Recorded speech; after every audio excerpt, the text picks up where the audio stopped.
border, on one side of the border, there are children in schools that are better resourced, getting a better education, and on the Victorian side of the border, there are schools with less resources and less ability to give those kids a great education. I don't want Victorian students to be left behind. That's why I'm very determined to work with the Premier here and Premiers and Chief Ministers around the country to roll out our new funding plans for Australian schools. Compared with just having the old system roll on, our new system will make a difference of $16.2 billion. That's a lot of money, but it will come tied with new ways of working. It will mean really practical things, more literacy and numeracy coaches, more ability to have specialist teachers, more ability to support teachers to be honing their skills and their craft so that we've got better and better teachers in front of classrooms, more ability to afford the equipment that schools want. These are really important changes for Australian education. They matter for every child in every school. They matter for children here in Victoria, in Victorian schools. And today I want to say very clearly to the Premier of Victoria and to the Government of Victoria, I want to work with you to put more resources into Victorian schools. I'm happy to take your questions. On the question of resources, the opposition and quite a few state ministers are suggesting that those figures are changing or might not be correct. What do you say to that? The figures are correct. The figures are in the budget papers.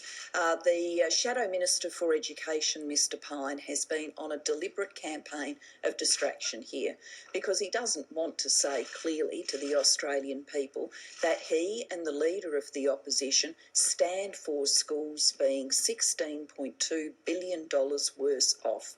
And so he'll say anything to try and distract from that. But Premier O'Farrell today has confirmed yet again that he signed up to this arrangement with the federal government because it meant better resources for the children in his schools and better outcomes for the children in his schools. So people can look at that. A Liberal leader, Premier O'Farrell, saying better resources, better outcomes for kids, as opposed to Mr Pyne's silly distractions. Obviously, those silly distractions should fall away. This is about a better deal for Australian education. The difference between my plan and Mr Abbott's plan is more than $16 billion. Are you concerned, Prime Minister, with the deadline of June 30 and you've just got one state signed up so far? I understand you've written a letter to the Victorian government, basically giving them an ultimatum. Would you like things to be moving perhaps a little quicker than they are on the issue? Well, we're working hard on it, but we need to have the deadline.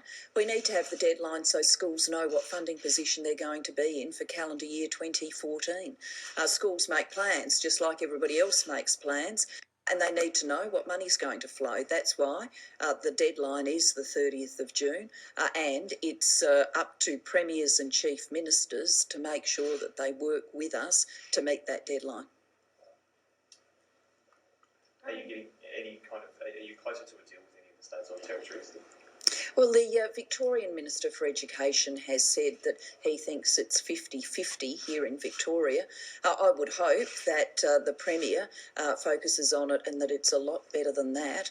I really don't see why the Premier here in Victoria would want to have his schools less resourced than the schools Premier O'Farrell runs just across the border. I mean, just think about it. You'd be driving through Albury-Wodonga and one side of the border would be better funded schools and the other side of the border worse funded schools. That's not a vision for the future of Victoria. How likely is that to happen though? Is that a reality? Well, Premier O'Farrell's been able to do it, and if Premier O'Farrell's been able to do it, running the biggest school system in the country, then I believe other Premiers and Chief Ministers can do it too. Prime Minister, Kevin Rudd says in a blog post that he's changed his mind on same-sex marriage. Are you reconsidering your position? What I've done as Prime Minister is make sure that for the Labor Party that there is a conscience vote.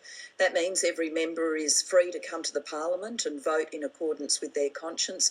That's what happened when this was voted upon in the Australian Parliament. Obviously, individual Labor members, including Kevin Rudd, will use that freedom to reflect deeply and to form their own views about same-sex marriage. Kevin's done that. Every Labor member is free to do that. The problem that we have in the Australian Parliament is on the other side of politics. Conservative members are not free to follow their conscience. They have to follow Mr Abbott's party dictates. When you look around the world and at those nations that have changed their laws and embraced same-sex marriage, a hallmark of those nations has been that conservative leaders have given their members a conscience vote. So the step forward that we need to see here is that Mr Abbott does what I have already done for the Labor Party, and that Mr Abbott gives his members a conscience vote. Is there any chance that you change your position on it? Look, I've made my position clear, but I've also made it clear that I don't ask any Labor member to vote with me. What I ask them to do is to think deeply and to vote in accordance with their conscience. Today, the top Victorian road cop said that people who were pre-paters should stay under their pre-paters until they're 25. What do you think about that? Oh, look, that's a matter for the Victorian state government. Just back on Kevin, are you disappointed with the timing of it, taking away attention from these education reforms? Oh, look, that's a matter for Kevin, but every Labor member has the ability to vote in any debate on same-sex marriage in accordance with their conscience. Australia's taken some moves to ban betting ads during televised sportscasts. Would you like to see something happen, or a quicker process federally? Well, we're already making change happen.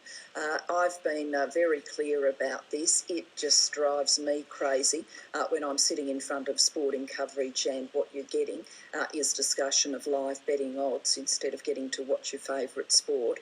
So I can understand how frustrating this is for people, for sports lovers. So because we understand how frustrating it is for sports lovers, we've already been working on a code of conduct. That work is proceeding quickly so that we can make a difference to this coverage of odds for sporting events. Andrew Wilkie said this morning that Tom Waterhouse was showing contempt to Parliament by not appearing in the parliamentary inquiry standing. What do you think about that? Oh, look, I'll leave that as a matter for Mr Wilkie if he wants to comment on it. Look, I won't be commenting on the work of parliamentary committees. The people on those committees can comment on it. Mr. On the Australian Society of Steel to Buy, is Australia making any further representations on behalf of refugees? Look, can I just say I can understand how incredibly a distressing time this is for Mr Joyce and for his family. They've lived with pressure and uncertainty for 4 years and now have got the worst possible news. We have made representations in the past on behalf of Mr Joyce and Mr Lee, particularly about the amount of time they were forced to wait. We will continue to make representations and we will continue to provide consular support. We will be there continuing to provide assistance for Mr Joyce and his family as they deal with such devastating news. Has Australia received an extradition order for Angus Reid in this country? We don't comment on individual cases. Okay. Sorry, just one more question about gay marriage. Do you think the tide's swinging the other way? Do you think Labor MPs will change their mind over time towards gay marriage? Oh, well, have a look at how people voted when this was the subject of a vote in the Parliament, relatively recently. I think inevitably over time some people will look and think again. Mr Rudd's obviously chosen to do that, but you will see the way in which Labor members voted during that debate, so they're on the record as to what they believe about same-sex marriage. Do you think that you will ever change your stance? Look, I've made my stance clear, but the important thing for me is that members of my political party can exercise their conscience when it comes to voting. And the next big change that needs to happen is that Mr Abbott needs to follow in the footsteps of Conservative leader John Key in New Zealand, Conservative Prime Minister David Cameron in the United Kingdom, and do what those Conservative leaders have done and allow their members a conscience vote. How do you see those other countries passing legislation on? What do you make of that? Well, what I make of it is what I've just said, that it's obviously an issue of public debate. Members of Parliament reflect public debates in their own way, in accordance with their own conscience, and a hallmark of those debates in other countries has been that everybody's been able to come to the Parliament and vote in accordance with what they believe. Prime Minister, how do you think that Australia gains from its young people travelling overseas to study? And are you planning more links with overseas schools, particularly in Asia? We certainly are big supporters of young people travelling overseas to study and schools having links. This has been part of our vision from our Asian Century White Paper. You would see in that what we call the Bridge program that brings schools in Australia into partnership with schools in our region. And of course, all of that will be turbocharged by the NBN, because people will be able to interact as if they were in the same room. And we are big supporters of Australians studying overseas too. When I was relatively recently in China, I announced another step forward in us supporting young Australians studying in our region. And of course, we've got the biggest scholarship program that there's ever been to bring people from our region to study in Australia. From time to time, you would hear people talk about the Colombo plan, and we need a Colombo plan. What we do now dwarfs the Colombo plan. We do so much more. Okay, thank you very much. Thank you. Prime Minister Julia Gillard speaking a little earlier to reporters in Melbourne. Just recapping our top story this hour, the death toll from the ferocious